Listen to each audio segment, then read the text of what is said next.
بسم اللہ الرحمن الرحیم۔ اعوذ باللہ من الشیطان اللعین الرجیم۔ بسم اللہ الرحمن الرحیم۔ الحمد للہ رب العالمین، ثم الصلاة والسلام علی سیدنا و مولانا ابی القاسم محمد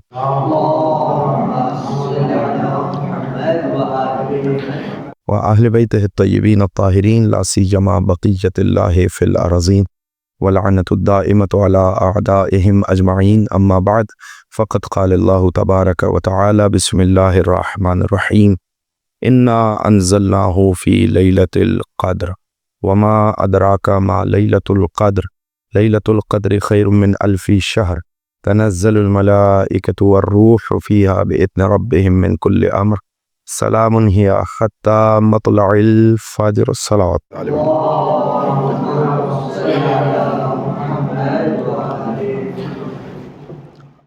عزیزان گرامی۔ سورہ قدر کے ذیل میں ہماری گفتگو جاری و ساری ہے، اور بہت سارے نکات کا ہم نے احاطہ کیا۔ جیسا کہ آپ سب کے علم میں، حقیقت نزول قرآن کیا ہے، کیفیت نزول قرآن کیا ہے، تفصیل سے اس حوالے سے گفتگو ہوئی۔ پھر وما ادراک ما لیلۃ القدر میں بلاغت قرآنی کیا ہے، یہ جو اسلوب ہے وما ادراکہ کا، یہ کس طریقے سے کیا بتانے کے لیے استعمال کیا جا رہا ہے، یہ اسلوب قرآنی کیا ہے، اس کے حوالے سے گفتگو ہوئی۔ پھر اس کے بعد ہم آگے بڑھے اور لیلۃ القدر خیر من الف شہر کے ذیل میں مختلف روایات آپ کی خدمت میں ہدیہ بھی کی کہ یہ ایک رات 1000 مہینوں سے بہتر ہے، اور پھر ہماری تعیین لیلۃ القدر کے حوالے سے گفتگو ہوئی۔ مختلف مشارب آپ کی خدمت میں ہدیہ کیے، مختلف احادیث آپ کی خدمت میں ہدیہ کی، اور بدقہ ہم نے یہ نتیجہ دیا کہ پروردگار عالم نے بالضبط معین نہیں کیا کہ شب قدر کون سی شب ہے۔ ہاں، روایات سے اتنا اندازہ ہمیں ہو گیا کہ اب ہمیں پورا سال تلاش کرنے کی ضرورت نہیں۔ قرآن نے کہا شہر رمضان الذی انزل فیہ القرآن، ہم قریب ہوئے کہ اب ہمیں صرف ماہ مبارک رمضان میں تلاش کرنی ہے۔ پھر اب جب روایات کا مطالعہ کیا، تمام جنبہ روایت کا، تو آخر میں ہمارے پاس 3 راتیں بچیں گی، یا بعض روایات کے تحت کہ آخری 10 راتوں میں تلاش کرو۔ اگر ان سب کو بھی شامل کر لیا جائے تو 10 سے 11 راتیں بننی ہیں جن میں ہمیں شب قدر کو تلاش کرنا ہے۔ اور پھر میں نے آپ کی خدمت میں وہ روایت ہدیہ کی کہ تقدیر کا فیصلہ شب 19 میں ہوتا ہے، شب 21 میں اس کی توثیق ہوتی ہے، شب 23 میں اس امضا ہوتا ہے، اس کی مثالوں کے ذریعے سے اس کی وضاحت ہو۔ پھر شب قدر کا دوسرا نام لیلۃ جوہنی ہے، لیلۃ جوہنی کی روایت آپ کی خدمت میں ہدیہ کی۔ اب گفتگو وہاں سے پھر آگے بڑھی کہ پروردگار عالم نے شب قدر کو مخفی کیوں کیا۔ مخفی کرنے کے حوالے سے بھی میں نے آپ کی خدمت میں امیر المومنین حضرت علی ابن ابی طالب علیہ الصلوۃ والسلام کے قول کو نقل کیا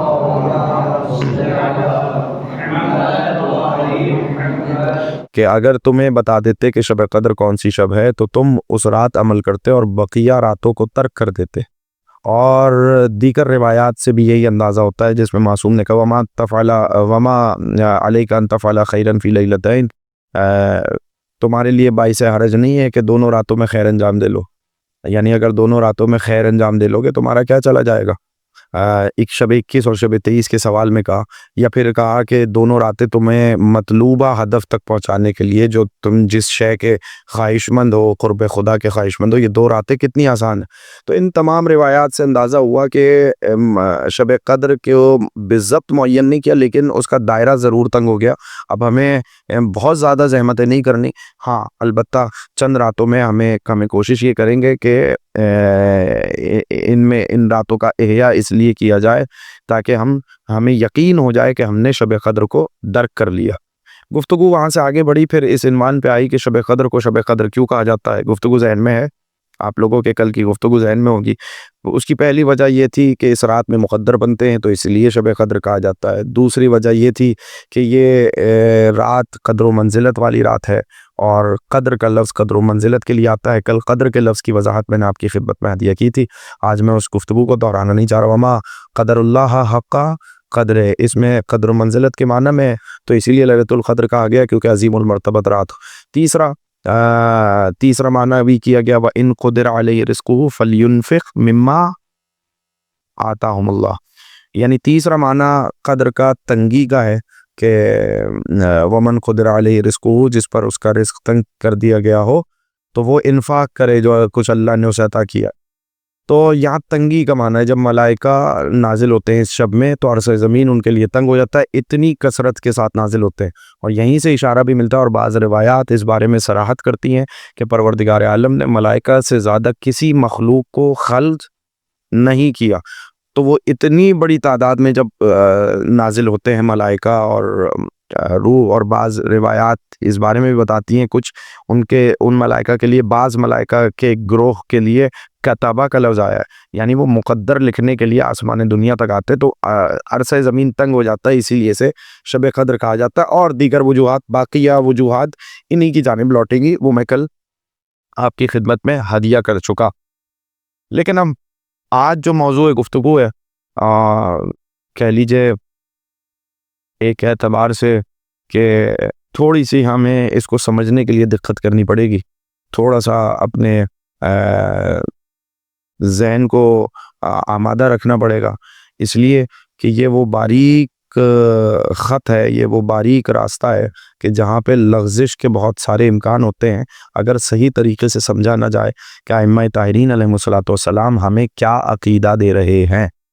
کیونکہ اب جو بحث سورہ قدر کے ذیل میں آپ کی خدمت میں ہدیہ کروں گا وہ آپ کے براہ راست عقیدے سے مربوط، اور صرف میں یہ نہ کہوں کہ عقیدے سے مربوط ہے بلکہ عقیدہ توحید سے مربوط ہے۔ اور ایسا بھی نہیں ہے کہ کوئی اس بارے میں سب کا اتفاق ہے، تمام عالم اسلام کا اتفاق ہے کہ اس بارے میں نظریہ کیا ہے، نہیں، ہم ممتاز ہیں، اور پروردگار عالم نے ہم پر اہل بیت کرام علیہ السلام کے ذریعے سے لطف و کرم کیا، حضرات محمد و آل محمد کے ذریعے سے ہم پر یہ لطف ہوا کہ ہمیں پروردگار عالم نے وہ صحیح راستہ عطا کیا جو ہمیں قرآن، سنت اور عقل دونوں کے ساتھ متصادم نہیں ہوتا، بلکہ دونوں، عقل بھی ہمارے نظریہ اور عقیدے کی تائید کرتی ہے اور قرآن و سنت بھی ہمارے نظریہ اور عقیدے کی تائید کرتی ہے۔ اب سوال، آپ بھی بیٹا آگے آ جائیے، اب سوال، اور یہ سوال اگر میں پہنچا سکوں تو اب میرے ساتھ ہاں ہوں کرتے رہیے گا تاکہ مجھے اندازہ ہوتا رہے کہ آپ تک بات پہنچ رہی ہے۔ سوال بنیادی کیا ہے کہ شب قدر کو، پہلا ریزن کیا ہے شب قدر کیوں کہا گیا؟ بتائیے۔ کیونکہ اس رات مقدر بنتے۔ دلیل کیا ہے اس رات مقدر بنتے؟ کل میں نے ذکر کی تھی دلیل، آئے ماشاءاللہ اشارہ کر دیا آیت کی طرف۔ بسم اللہ الرحمن الرحیم، حامیم الکتاب المبین انا انزلناہ فی لیلۃ مبارکہ، کیوں؟ فیہا یفرق کل امر حکیم، کہ اس رات میں یعنی شب قدر میں ہر حکمت والا امر مرتب کیا جاتا۔ میں آسان ترجمہ کر رہا ہوں ذہن سازی کے لیے، تو یہ دلیل۔ اور بھی دیگر روایات جو میں نے تعیین لیلۃ قدر میں جو آخری 10 راتوں والی روایت اگر آپ کے ذہن میں ہو، فضیل والی روایت، تو اس میں کیا کہا تھا مولانا کہ اس رات تقدیر بنتی ہے، اس شب قدر سے اگلے شب قدر تک کی تقدیر سازی ہوگی، اس میں خیر اور شر تمام تقدیر اس رات میں بنے گی، اس رات میں اس کا امضا ہوگا۔ اب میں آپ سے سوال کرتا ہوں، یہ بتائیے کہ جب شب قدر میں تقدیر بن رہی ہے اور پروردگار عالم تقدیر لکھ رہا ہے، تقدیر میں کیا لکھا جائے گا؟ کتنی زندگی ہے، موت ہے، صحت ہے، مرض ہے، رزق ہے، اولاد ہے، خوشی ہے، غمی ہے، درست، حوادثات ہیں، حوادثات سے بچنا ہے۔ تو یہ سارا جو آپ کی سارے امور جو آپ کی حیات سے متعلق ہیں، خود زندگی اور زندگی سے متعلق جملہ امور جو آپ کے ساتھ گزر رہے ہیں، جو آپ کی ذات سے متعلق ہے، تب سب کا فیصلہ کب ہو رہا ہے؟ بولیے جلدی جلدی بولیے۔ شب قدر میں ہو رہا ہے۔ اب میں آپ سے سوال کروں، جب ہر چیز کا فیصلہ شب قدر میں ہو رہا ہے تو اس کا مطلب یہ ہوا کہ میں وہ عمل انجام دینے پہ گویا مجبور ہو گیا۔ اس کا مطلب یہ ہے کہ اگر میں گناہ کروں تب بھی میں مجبور ہوں، اگر میں عبادت کروں تب بھی میں مجبور ہوں، کیونکہ یہ تو میرے مقدر میں لکھا ہوا۔ سوال پہنچ رہا ہے ذہن میں یا نہیں؟ اس کا مطلب یہ ہے کہ اگر پہلے ہی سے سب کچھ میرے مقدر میں لکھ دیا گیا تو اس کا نتیجہ کیا نکلا؟ بتائیے، اس کا نتیجہ یہی نکلا کہ میں اپنے عمل میں کیا ہوا؟ بولیے، میں اپنے عمل میں مجبور ہو گیا۔ جب میں اپنے عمل میں مجبور ہو گیا تو یہ بتائیے کہ پھر جزا اور سزا مجھے کیوں ملے؟ اس لیے کہ میں تو مجبور ہوں. یعنی اگر میں نے نیکی کی ہے تو اس میں میرا کیا کمال؟ صحیح. اور اگر میں نے بدی کی ہے تو اس میں میری کیا سزا ہے؟ یعنی گویا انسان نے، میں کوئی روبوٹ ہوں. مثال سمجھ میں آ رہی؟ یہ مثال میں اس لیے دے رہا ہوں کہ جس میں ایک فنکشن آپ نے انسٹال کر دیے، ٹھیک ہے، اب وہ وہی کام انجام دے گا جس کے لیے اسے بنایا گیا. اس سے ہٹ کے نہ وہ کچھ کر سکتا ہے، نہ اس سے ہٹ کے اس میں کوئی فنکشن موجود ہے. اب پورا 1 سال کی تقدیر شب قدر میں آ گئی، ٹھیک ہے. تو اب اگر میں نے کسی کو نقصان پہنچا دیا تو میں نے تھوڑی نقصان پہنچایا، صحیح ہے. اگر میں نے کسی کا فائدہ کر دیا تو میں نے تھوڑی فائدہ کیا. میری یعنی جو کچھ لوح محفوظ میں میرے لیے انسٹال کیا گیا تھا میں نے تو وہی انجام دیا. آسان الفاظ میں کہوں، درست ہے یا نہیں ہے؟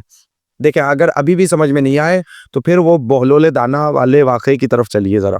میں اس لیے کہہ رہا ہوں کہ ماشاءاللہ مجھے نہیں معلوم کہ کس عمر کے زیادہ افراد اس درس کو سن رہے ہیں، لیکن کم از کم اتنا ضرور ہے کہ مجھے جو حافظ صاحب نے مجھے بتایا کہ کوئی عمر کی لمیٹیشن نہیں ہے، 6 سال کے بعد غالباً تمام افراد کے لیے درس موجود ہے. تو مثال وہ دوں تاکہ ہر کسی کے ذہن میں محفوظ ہو جائے. اور یہ واقعہ آپ نے سنا ہوا ہے، کوئی نیا واقعہ میں آپ کو بتا نہیں رہا ہوں، صرف یہ کہ یہ تھوڑی سی ایک مشکل بحث ہے تاکہ آپ کے لیے اور آسان ہو جائے. سوال سمجھ میں آئے یا نہیں آیا؟ بولیے. اچھا یہ بتائیے، اللہ قیامت میں جزا و سزا دے گا یا نہیں؟ بتائیے. اچھا جزا و سزا دے گا تو جزا و سزا آپ کیا کہتے ہیں کس پہ ہونی چاہیے؟ اس کام پہ ہونی چاہیے نا جو میں اپنے ارادے اور اختیار سے کروں. اگر کوئی کام میں اپنے ارادے اور اختیار سے نہیں کر رہا، جبر سے کر رہا ہوں، تو نہ اس میں مجھے سزا ملنی چاہیے نہ اس میں میری جزا ہونی چاہیے. درست ہے یا نہیں ہے؟ ٹھیک ہے. اور روبوٹ ایک کام کر لیتا ہے تو کوئی روبوٹ کو نہیں کہتا کہ بہت اچھا کیا، روبوٹ بنانے والے سے کہتا ہے کیا چیز بنائی. اب آپ فرق سمجھ رہے ہیں یا نہیں؟ آپ روبوٹ کی طرف نسبت نہیں دیتے، اس کام کی نسبت کس کی طرف دیتے ہیں؟ جس نے روبوٹ بنایا. کہ بھائی کیا کمال کے اس میں ایپس ہیں، کیا کمال کی اس میں فنکشنز ہیں، کیا کمال کی چیز بنائی ہے.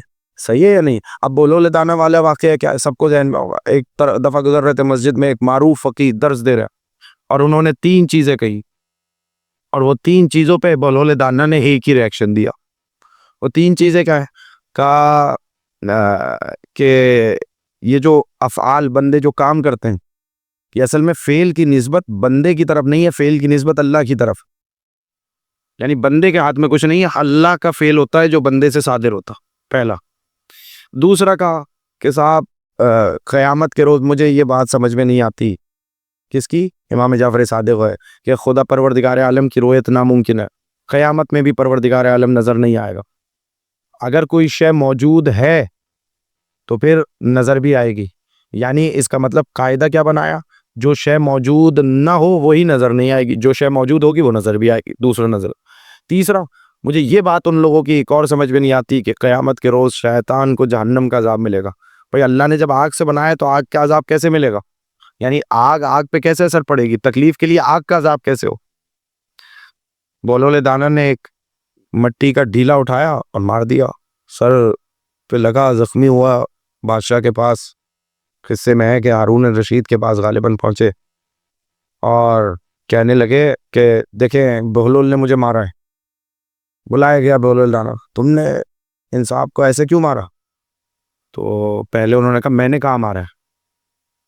یہ دیکھ لیں، یہ اتنے میرے طالب علم، یہ سارا مجمع سب گواہ ہے کہ بہلول نے مارا ہے. سب نے کہا ہاں ہاں ہم نے دیکھا اپنی آنکھوں سے اس نے اٹھایا. کہا خود اپنے درس میں کہہ رہے تھے جو کرواتا ہے، بولیے، اللہ کرواتا ہے، تو پھر مجھے کیوں پکڑ رہے ہو؟ میں نے تھوڑی کیا، اللہ نے کروایا. پہلی چیز. تو پھر مجھے کیوں پکڑ رہے ہو؟ جب میں نے ایک فعل کیا ہی نہیں ہے تو سزا مجھے کیوں؟ اللہ کو دو. کا دوسرا اس نے کہا کہ دوسرا سوال کیا تھا؟ بولیے. کوئی شے ہے تو نظر آنی چاہیے. تو بھائی چوٹ لگی ہے تو چوٹ سے لگنے سے کیا ہو؟ تکلیف ہو رہی ہے. کا تکلیف کہاں ہے؟ کہ اگر تکلیف ہے تو ہمیں نظر آنی چاہیے، جو شے موجود ہو اسے نظر آنا چاہیے. اور پھر تیسری چیز کی طرف جس کے لیے ہوگا کہ کیا نام ہے، شیطان کو قیامت کے روز آگ کا عذاب کیسے دیں؟ کہ مٹی کا ڈھیلا تھا، یہ ان کو بھی مٹی سے بنایا اللہ نے، یہ بھی مٹی کا تھا، مٹی نے مٹی پہ اثر کیسے کیا؟ تو یہ بلاغت بہلول دانا تھی کہ تینوں اہم عقیدتی مسئلوں کو ایک ہی واقعے سے، ایک ہی فعل سے حل کر دیا. اور یہاں سے اب ہمیں سمجھ میں آیا کہ بھائی اگر دیکھیں اب دو نظریے، اور ان نظریوں کو پہلے اچھے سے اگر آپ کو غور کر لیں تو ہم اس کے جواب کی طرف پڑھتے ہیں. اور میں بہت زیادہ اس جواب کو پھیلانا نہیں چاہتا اس حد تک کے لیے کہ آج کی حد تک کے لیے کہ آج کچھ درس سمجھ میں آ جائے، اس لیے میں زیادہ طول بھی نہیں دوں گا. بس کلام یہ ہے کہ آپ کے اذہان تک بات منتقل ہو جائے، آپ اس میں غور و فکر کریں، کل کوئی سوال ہو تو ہم اس کے ذیل میں گفتگو کریں اور پھر اس کو مسئلے کو آگے بڑھا. دیکھیے یہ مسئلہ اصلاً عقائد کی دو تین ابحاث سے مربوط ہے. ایک جبر و تفویض کی بحث سے، ایک مسئلہ بدع سے مربوط ہے، اور ایک کہ تقدیر کی کتنی قسمیں ہیں، اور جو کہ ظاہری طور پہ خود بدع سے ہی متعلق چند امور ہے. ان ذیلی ابحاث سے یہ گفتگو مربوط ہو جائے گی. سب سے پہلے یہ مسئلے کو میں اگر بہت آسانی کے ساتھ سمجھاؤں، میں زیادہ اس کو مشکل نہیں کرنا چاہتا. اصلاً علم کلام پڑھاتے ہوئے بہت سارے افراد یہاں پر بھی اس مسئلے کو چونکہ خود سمجھ نہیں سکے ہوتے تو اس لیے القاء بھی غلط کیا جاتا ہے، اور جس کے لیے ایک معروف مثال دی جاتی ہے کہ ایک پیر اٹھا لیا اور ایک پیر، اس میں بھی جس طریقے سے القاء کیا جاتا ہے وہ انداز القاء درست نہیں ہوتا. پہلی بات یہ سمجھنے کی ضرورت ہے کہ مسلمانوں کے درمیان اس بارے میں گفتگو ہے کہ یہ جو فعل انسان کرتا ہے، یہ انجام دیتا ہے. میں نے یہ موبائل اٹھایا ہے، موبائل رکھ دیا، میں آپ سے خطاب کر رہا ہوں، آپ مجھے سن رہے ہیں. فاعل کون ہے اس کا؟ یعنی یہ انسان کا اپنا بھی کوئی اختیار ہے اس میں یا نہیں؟ توجہ، آیا کوئی اختیار ہے؟ وہ کہتے ہیں نہیں. ان عقیدہ رکھنے والوں کو کہا گیا مجبرہ، جبریہ، یعنی جبر کا عقیدہ رکھنے والے. توجہ، کیا رکھنے والے؟ جبر کا عقیدہ رکھنے کا. اور دوسرے کہتے ہیں کہ ان کے مقابلے میں دوسرے ہیں، وہ کہتے ہیں کہ جی اللہ نے سب کچھ بندوں کے حوالے کر دیا، اب اللہ میاں تو سائڈ پہ ہو گئے، اب بندے کی مرضی ہے، ہر فعل ہر چیز بندے کی مرضی. اس کو کہتے ہیں تفویض. توجہ، اس کو کیا کہتے ہیں؟ تفویض. تفویض کا مطلب کیا ہوا؟ سب کچھ بندوں کے حوالے کر دیا، اب خود اللہ میاں ریٹائر ہو گئے، نعوذ باللہ من ذالک. یہ ایک اس کا تاثر آتا ہے. ہوا کیا؟ یہ دو نظریے کیوں بنے؟ ایک نے خدا کی وحدانیت اور خالقیت کو بچانے کی کوشش کی تو وہ جبر کا عقیدے پہ آ گیا. ایک نے خدا کی عدالت کو بچانے کی کوشش کی تو وہ تفویض کا عقیدہ آ گیا. اب ظاہر سی بات ہے کہ یہ جب دو نظریے آ گئے تو دونوں نظریے درست نہیں، کیونکہ ایک میں انسان بالکل ہی مجبور ہے. اگر بالکل مجبور ہے تو خدا کی عدالت پہ حرف آئے گا اسے قیامت کے روز سزا دینا، اور اگر بالکل ہی بندہ سپرد ہے تو نعوذ باللہ یہ بھی سوال آئے گا کہ وہ واجب الوجود کیسا ہے کہ جو بالکل ہی سب کچھ تو انسان کے اپنے اختیار میں، سب کچھ تو انسان کے اپنے ارادے میں، تو پروردگار عالم کا کیا کہا؟ یعنی گویا واجب الوجود اور ممکن الوجود کا رابطہ ہی ختم ہو گیا. توجہ فرمائیے گا. تو یہ دو، ان کے درمیان جو نظریہ ہے اسے کہتے ہیں الامر بین الامرین، یعنی نہ ہم جبر کے قائل ہیں نہ ہم تفویض کے قائل ہیں. اور یہ خود احادیث میں جب مولا سے پوچھا گیا کہ کیا کوئی تیسرا نظر بھی ہے، کہاں اتنا ہی وسیع جتنا آسمان و زمین وسیع. تیسرا نظر کیوں؟ اس لیے کہ نہ ہم جبر کو مانتے ہیں نہ ہم تفویض کو مانتے ہیں، نہ ہماری وحدانیت کو کوئی خطرہ ہے نہ اللہ میاں کی عدالت کو کوئی خطرہ ہے. اور وہ کس طریقے سے؟ دیکھیے میں آسان مثال دوں. انسان کیا ممکن الوجود ہے نا، ہر ممکن الوجود اپنے بقا میں واجب الوجود کا محتاج ہے. توجہ ہے یا نہیں؟ دیکھیں پہلے دو چیزیں سمجھ لیجئے، پھر میں اس بحث کو اور آسان کروں. اور ظاہر ہے کہ صرف میں زیادہ اس کو پیچیدہ نہیں کرنا چاہ رہا، اسی لیے میں کوشش کر رہا ہوں اوپری مسائل بتا کے پھر اس کو مثالوں کے ذریعے سے آسان کروں. دو چیزیں، ان دو چیزوں کو سمجھ لیجئے. ایک ہماری خلقت ہے اور ایک ہماری بقا ہے. ایسا ہی ہے نا؟ بات مطلب سمجھ میں آیا یا نہیں آیا؟ ایک ہماری کیا ہے؟ خلقت، یعنی وجود میں آنا. ایک وجود میں جب تک ہم موجود ہیں، یہ اس کو کیا کہہ رہا ہوں میں؟ بولیے اس کو بقا. یعنی گویا ایک معنی اسمی ایک معنی حرفی ہے اگر میں اصولی زبان میں، اس سے الامر بین الامرین زیادہ اچھا سمجھ میں آتا ہے، لیکن بہرحال میں وہ والی مثالیں نہیں دے رہا، لیکن اب میں قریب کرتا ہوں اس کو گفتگو۔ ایک کیا ہے؟ ایک ہے وجود، ایک ہے بقا۔ انسان وجود میں بھی اللہ کا محتاج ہے، انسان بقا میں بھی اللہ کا محتاج ہے۔ یہ نہیں کہ پروردگار عالم نے پیدا کر دیا، سانس دے دی جیسے، ٹھیک ہے، اور اب کیا نام ہے پروردگار عالم کا کوئی کام نہیں، لمحے بھر کے لیے بھی فیض ہٹا لے پروردگار۔ یہ جو آپ کو سانس لے رہے ہیں یہ کس نے دی؟ یہ جو آپ طاقت ہے بولنے کی یہ کس نے دی؟ یہ جو رزق دیا آپ کو کس نے دیا؟ اللہ نے۔ یعنی ابھی بھی میں بولتے ہوئے میں محتاج ہوں کس کا؟ اللہ کا، پروردگار عالم کا۔ آپ سننے کے لیے محتاج ہیں کس کے؟ اللہ کی۔ یہ نہیں کہ ایک دفعہ پیدا ہو گیا اور اس کے بعد پروردگار عالم کا کوئی کام نہیں۔ آپ دعا میں کیا کہتے ہیں؟ وَلَا تَكِلْنِي إِلَىٰ نَفْسِي طَرْفَةَ عَيْنٍ أَبَدًا، لمحے بھر کے لیے، پلک جھپکنے کے برابر بھی مجھے میرے حال پہ نہ چھوڑ دے۔ توجہ فرمائیے۔ تو جو بھی ممکن الوجود ہے وہ اپنے وجود میں بھی اور اپنی بقا میں بھی کس کا محتاج ہے؟ اللہ کا محتاج ہے۔ پہلا نظریہ تو آپ یہ سمجھ لیں۔ تو گویا تفویض کا یہیں پر رد ہو گیا کہ اگر آپ اپنے ہر فعل میں، ہر کام میں، سانس لینے میں، زندگی گزارنے میں محتاج ہیں پروردگار عالم کا۔ توجہ ہے یا نہیں؟ درست۔ اور دوسری بات، لیکن یہ اس بات کی نفی نہیں کرتا، پروردگار عالم کی دی ہوئی طاقت سے بول رہا ہوں، پروردگار عالم کی دی ہوئی طاقت سے خطاب کر رہا ہوں، آپ پروردگار عالم کی دی ہوئی طاقت سے سن رہے ہیں، لیکن یہ اس بات کی نفی نہیں کرتا کہ میں بولنے میں نہ میرا کوئی ارادہ ہے نہ میرا کوئی اختیار۔ توجہ، میں اگر چاہوں تو نہ بولوں، میں اگر چاہوں تو بولوں۔ آپ کہیں گے دلیل کیا؟ وجدان دلیل ہے سب سے بڑی، کہ مجھے کسی نے یہاں مجبور نہیں کیا، آپ نے مجھے دعوت دی، خطاب کی، میں آپ کے سامنے خطاب کر رہا ہوں، میرا آپ کا اپنا نفس، آپ کا وجدان گواہ ہے۔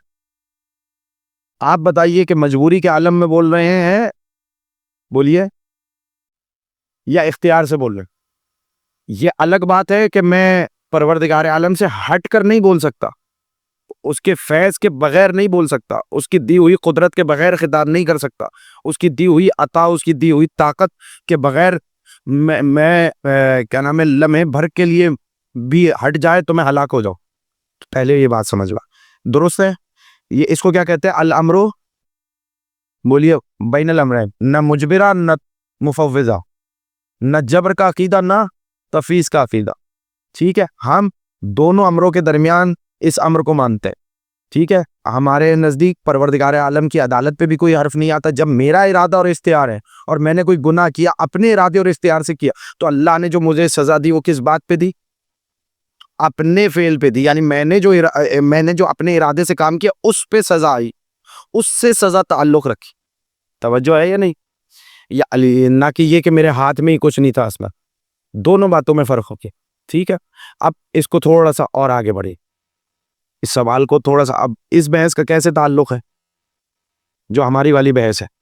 کہ جب تقدیر میں اللہ نے ایک بات لکھ دی، توجہ، اب ایک موٹا موٹا اشکال کر رہا ہوں، اگر آپ تھک گئے تو میں روک دوں یہیں پہ، اگر سننا چاہ رہے ہیں تو میں ہادیہ کا موٹا موٹا اشکال میں آپ کی خدمت میں ہادیہ کرتا ہوں۔ ابھی میں حل کرنے کی صدد میں نہیں ہوں، مگر نہ اس بحث کے بہت سارے عوارضات ہیں جو جن کا مجھے احاطہ کرنا پڑے گا۔ میں صرف آپ کو تعلق بتا رہا ہوں اس بحث کا، کہ اس بحث کا علم کلام، علم عقیدے کی کن کن ابحاث سے تعلق بنتا چلا جائے گا۔ میں دوسرا ایک موٹا موٹا اشکال کر دوں کہ جب پروردگار عالم نے تقدیر بنائی تو ایک تقدیر لوح محفوظ پہ لکھی ہے، پھر اسے نازل کیا لیلۃ القدر میں پورے سال کے لیے، توجہ، ٹھیک ہے؟ دونوں میں۔ اچھا، اب جب مجھے سوال کا جواب دیجیے گا، جب پروردگار عالم نے تقدیر بنائی تو پروردگار عالم کے علم میں ہے یا نہیں؟ بولیے، علم میں ہے۔ اب یہ جبریہ کا میں دلیل دے رہا ہوں پروردگار عالم کے، یعنی پروردگار عالم نے اگر لکھ دیا کہ میں نعوذ باللہ من ذالک جھوٹ بولوں، تو اگر میں جھوٹ نہ بولوں تو یہ بتائیں پروردگار عالم کا علم غلط ہوگا یا نہیں؟ بولیے۔ ابھی میں جواب دینے کی صدد میں نہیں ہوں، میں کہہ رہا ہوں میں اعتراض کو بیان کر، پہلے اعتراض سمجھیے پھر اس کے جواب دینے کی صدد میں آئے۔ یعنی کیا مطلب؟ پروردگار عالم نے تقدیر بنائی کہ یہ اس لمحے جھوٹ بولے گا. مثلا میں ابھی صرف فرضی باتیں کر رہے, صرف مثالی بات کر, مبشر علی زیدی اس لمحے میں جھوٹ بولیں گے یا کوئی گناہ کرے, تو اگر میں وہ فعل انجام نہ دوں تو علم الہی غلط ہوگا یا نہیں؟ اگر علم الہی غلط ہو جائے تو یہ محال ہے. اس کا مطلب یہ کہ علم الہی غلط نہیں ہو سکتا. اس کو بچانے کے لیے انہوں نے کیا کہا, تو نتیجتاً اب جو بھی پروردگار عالم کے علم میں ہے تو اب میرے دائرے اختیار سے باہر ہے, اب وہ ہو کر ہی رہے گا. توجہ فرمائیے, یعنی علم الہی کو بچانے کے لیے, دقت فرمائے, کس کو بچانے کے لیے؟ علم الہی کو بچانے کے لیے انہوں نے نفی کی, کس بات کی؟ ارادے اور اختیار کیا, کہ بندے کا ارادہ اور اختیار کیا مطلب ہے؟ میں چاہوں تو انجام دوں اور میں چاہوں تو انجام نہ دوں. یہ ارادہ کب ہوگا؟ لیکن اگر یہی میرا ارادہ آ جائے کہ میں چاہوں تو اس کو انجام نہ دوں, تو امکان ہے کہ علم الہی غلط ہو جائے. توجہ ہے یا نہیں؟ یعنی پروردگار عالم نے علم کے علم میں تھا یہ فعل سرزد کرے گا, اور میرے پاس اگر چوائس بھی ہو کہ میں چاہوں تو اس فعل کو انجام نہ دوں, تو کیا غلط ہو رہا ہے؟ اور علم الہی کا غلط ہونا کیا ہے؟ محال ہے. یعنی یہ لائق نہیں ہے, اس کی شان, پروردگار منزہ اس شان سے کہ اس کا علم کبھی غلط ہو جائے. تو علم الہی کو بچانے کے لیے انہوں نے کیا کہا کہ میرے سارے افعال اگر تقدیر بن گئی ہے تو میں جو بھی کر رہا ہوں میں مجبور. تو اب سوال دوسرا پیدا ہو جاتا ہے, اگر مجبور ہوں تو سزا کیوں دے رہا؟ جیسا کہ بولولے دانا والے واقعے میں موجود. اب بتائیے اس کا جواب کیا ہے؟ اس کا آسان مثال کے ذریعے جواب دوں, اور میں ان چیزوں کو مزید تفصیل سے تھوڑا سا میں کھولتا ہوں. زیادہ وقت نہیں ہے میرے پاس, لیکن میں چاہوں گا کہ ہلکی سی اس پہ روشنی ڈالوں. دیکھیے, ایک استاد ہے, جب وہ پڑھاتا ہے اور فرض کریں کہ 10 بچے ہیں اس کی کلاس میں, تو اسے معلوم ہے 10 بچوں میں ذہین کون ہے, محنت کرنے والا کون ہے, کوشش کرنے والا کون ہے, لائق کون ہے اور نالائق کون ہے. ٹھیک ہے, اور اسے معلوم ہوتا ہے کہ ایک بچہ, میں صرف تقریب ذہنی کے لیے مثال دے رہا ہوں, مگر نہ بعض چیزوں کا قیاس ممکن نہیں ہوتا, اس پہ دیگر دوسرے اعتراضات وارد ہو جاتے ہیں, لیکن میں ان کی صدد میں نہیں ہوں چیزوں کی. میں صرف آپ کو, تاکہ یہاں پہ بچے بھی ہیں تو ان کے ذہنوں کے مطابق اس بات کو پہنچا سکوں. تو ایک استاد جو اچھا استاد ہوتا ہے تو اسے پتا ہوتا ہے کون لائق ہے کون نالائق ہے. جب درس کا آغاز کر رہا ہوتا ہے اسے پتا ہوتا ہے کہ بچہ فیل ہو جائے گا. صحیح ہے, اسے پتا ہوتا ہے کہ یہ بچہ فیل ہو جائے گا. کیوں؟ کیونکہ اس کے اسباب پہ بھی اس کی نظر ہوتی ہے کہ محنت نہیں کر رہا, یہ پڑھ نہیں رہا, یہ فارغ کاموں میں اپنے اوقات صرف کر رہا ہے, بیکار کے کاموں میں اپنی زندگی کو صرف کر رہا ہے. جب محنت نہیں کرے گا, پڑھے گا نہیں, تو کیا ہو جائے گا؟ فیل ہو جائے گا. وہ بتا سکتا ہے یہ بچہ فیل, اور وہ یہ بھی بتا سکتا ہے کہ وہ بچہ پاس ہوگا. تو یہ اس کا علم جو ہے کیا مجبور کرتا ہے بچے کو کہ فیل ہو جاؤ؟ کیا وہ یہ کہہ سکتا ہے کہ کیونکہ میرے استاد کے ذہن میں یہ تھا کہ میں فیل ہوں گا تو میں فیل ہو جاؤں؟ نہیں, اللہ نے پھر بات ذہن میں رکھیے گا, اور میں اس بات کو آسان, ہم جو بھی افعال انجام دیتے ہیں ان کے اسباب ظاہری رکھیں, دنیاوی اسباب رکھیں. اسباب کی دنیا بنائیے نا, ٹھیک ہے یا نہیں؟ اسباب کی دنیا بنائے. اچھا چلیے میں اس بحث کو بھی ترک کرتا ہوں, بہت زیادہ ثقیل نہ ہو جائے, میں اس کو آسان. تقدیر کی بھی 2 قسمیں, موت کی 2 قسمیں, رزق کی 2 قسمیں. اب آپ جو چاہے انہیں تعبیر کریں. تقدیر, ایک تقدیر محتوم, ایک تقدیر ہے مشروط معلق. ایک موت ہے محتوم حتمی مکتوب, اور ایک موت کیا ہے؟ بولیے آسانی سے, میں معلق. ایک رزق کیا ہے؟ حتمی ہے, اور ایک رزق کیا ہے؟ معلق. توجہ, اور دونوں تقدیریں اللہ کے پاس. کیا ہوگا وہ اللہ کے کیا نام ہے علم میں موجود ہے, لیکن اس نے اپنے علم, اس کے علم میں یہ ہے کہ یہ بندہ اپنے ارادے اور اختیار کے ساتھ یہ عمل انجام دے گا ان اسباب کے ذریعے. توجہ, ان اسباب کے ذریعے ہمیں یہ بندہ یہ کام انجام دے گا اور اس کا یہ نتیجہ برآمد ہو. میں آپ کو مثال دینا چاہتا ہوں جو آپ کے ذہن میں پہنچ جائے, اور اگر پہنچ جائے تو مجھے بتا دیجئے. جیسے موت کی 2 قسمیں. آپ کہیں گے کیسے مولانا؟ ایک حتمی موت ہے کہ اس سے فرار نہیں, دونوں کی طرف قرآنی آیت میں بھی اشارہ ہے. ایک کو اجل مسمہ کے ذریعے سے تعبیر کیا ہے اور ایک کو محض اجل کے ذریعے سے تعبیر کیا ہے۔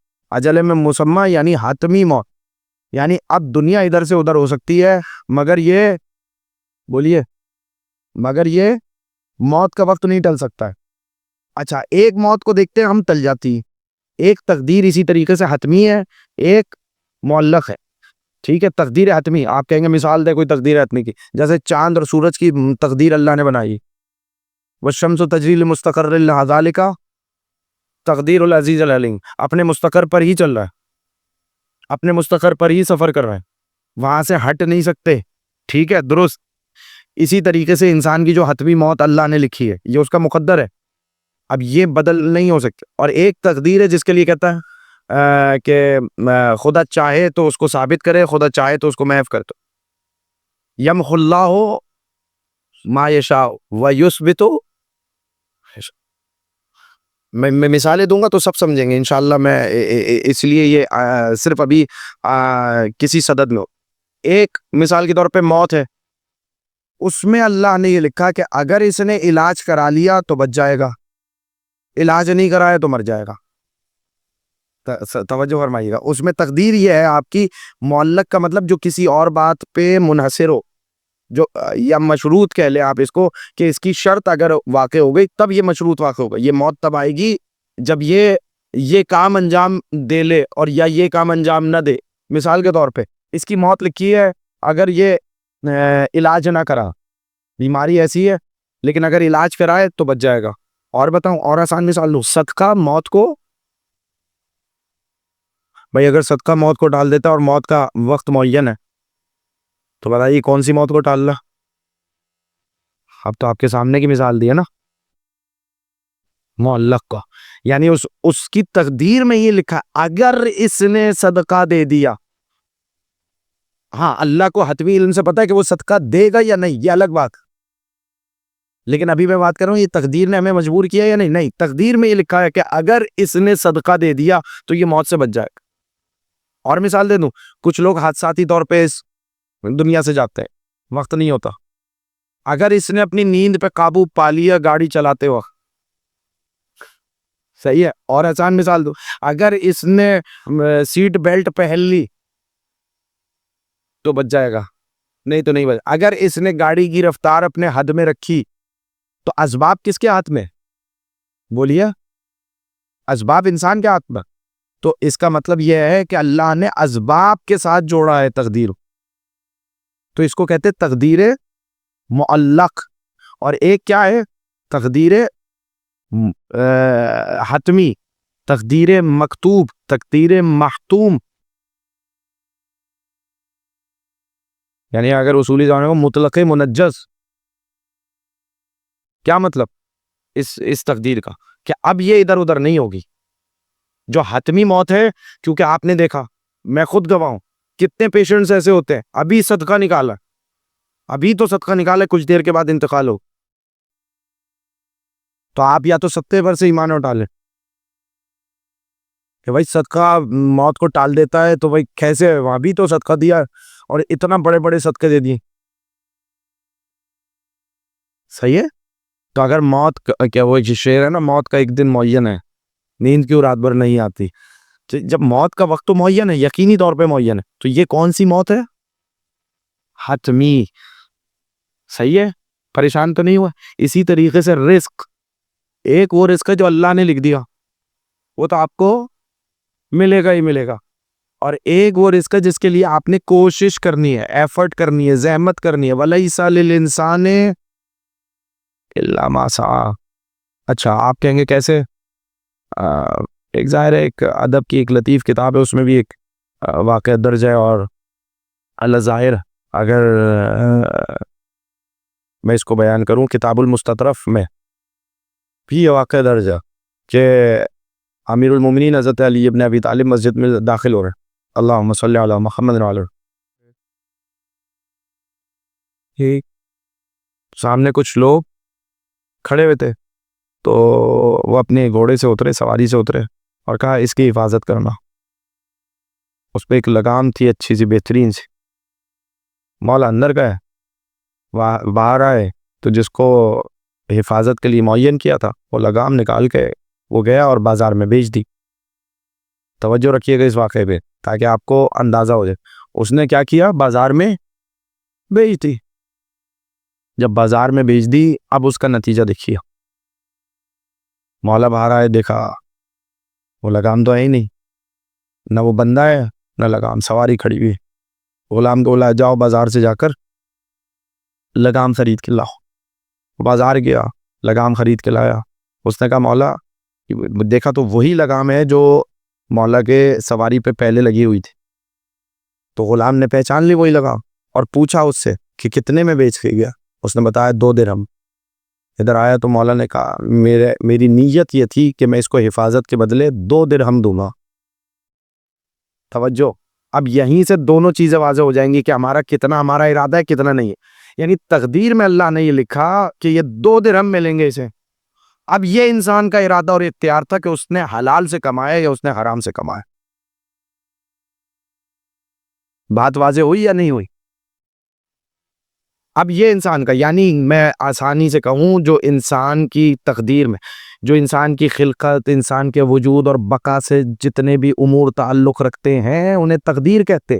لیکن تقدیر کے مقابل میں ایک لفظ ہے، جتنے بھی امور سزا اور جزا کے لیے، ان کے لیے تقدیر سے بہتر ایک لفظ استعمال کروں، تدبیر۔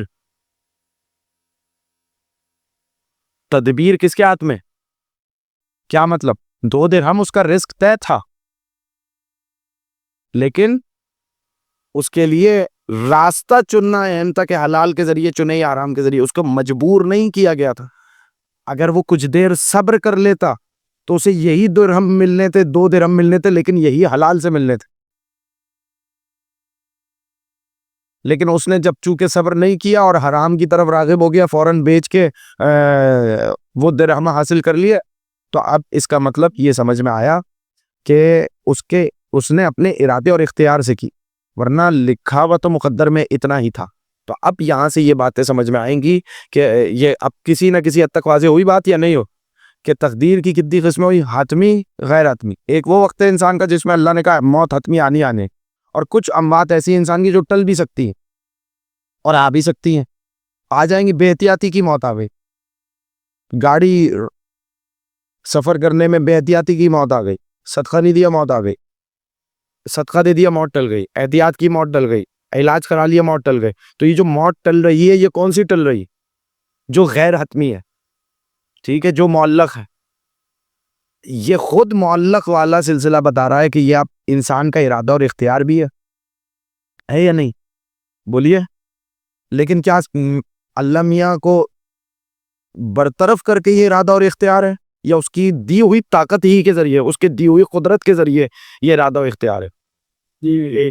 دی ہوئی قدرت کے ذریعے سے۔ تو اس کا مطلب جو اب نتیجے پہ گفتگو کر لیتے ہیں، لیلۃ القدر میں پروردگار عالم تقدیر بناتا ہے، تو اب اس میں کچھ تقدیر حتمی ہوتی ہیں اور کچھ مشروط ہوتی ہیں۔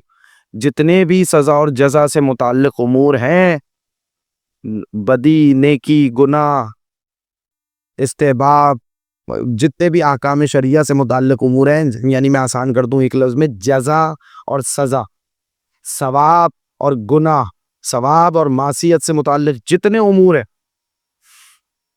ٹھیک ہے، ان میں جو بھی تقدیر بنتی ہے وہ کیا ہوتی ہے؟ بولیے۔ معلق ہوتی ہے۔ اس میں کیا ہوتی ہے تقدیر؟ یعنی یہ انسان اس کو کرنے کے لیے مجبور نہیں ہوتا۔ جب مجبور نہیں ہوتا تو اس کا مطلب یہ کہ قیامت میں گناہ بھی ملے گا، قیامت میں ثواب بھی ملے گا۔ نیکی کی تو ثواب ملے گا، برائی کی تو سزا ملے گی۔ اب مسئلہ شفا اور دیگر چیزیں وہ اپنے مقام پہ درست ہے، لیکن ابھی سمجھانے کے لیے اس حد تک میں روک رہا ہوں۔ تو اس کا مطلب یہ ہوا کہ لیلۃ القدر میں جو تقدیر بنائی ہے، یہ نظریہ یا یہ دلیل نہیں بنتا کہ اللہ نے انسان کو مجبور محض پیدا کیا ہے، ٹھیک ہے، اور نہ اس سے یہ نکلتا ہے کہ انسان کو ہی سب کچھ تفویض کر دیا ہے اور ہم عدالت بچانے کے لیے ہم مفوضہ ہو جائیں۔ ہم شیعہ اثنا عشری ہیں، ہمارا نظریہ ہے الامر بین الامرین، یعنی ہر ہر امر میں دونوں چیزیں شامل ہیں، جو بھی میں فعل انجام دے رہا ہوں اس میں دونوں چیزیں شامل، میرا ارادہ اور اختیار بھی شامل ہے لیکن پروردگار عالم سے کٹ کے نہیں. صحیح ہے، درست ہے. اسی کی دی ہوئی طاقت، اسی کی دی ہوئی عطا، اسی کی دی ہوئی فیض، اسی کی دی ہوئی نعمت کے ذریعے سے ہی میں کوئی عمل انجام دوں گا.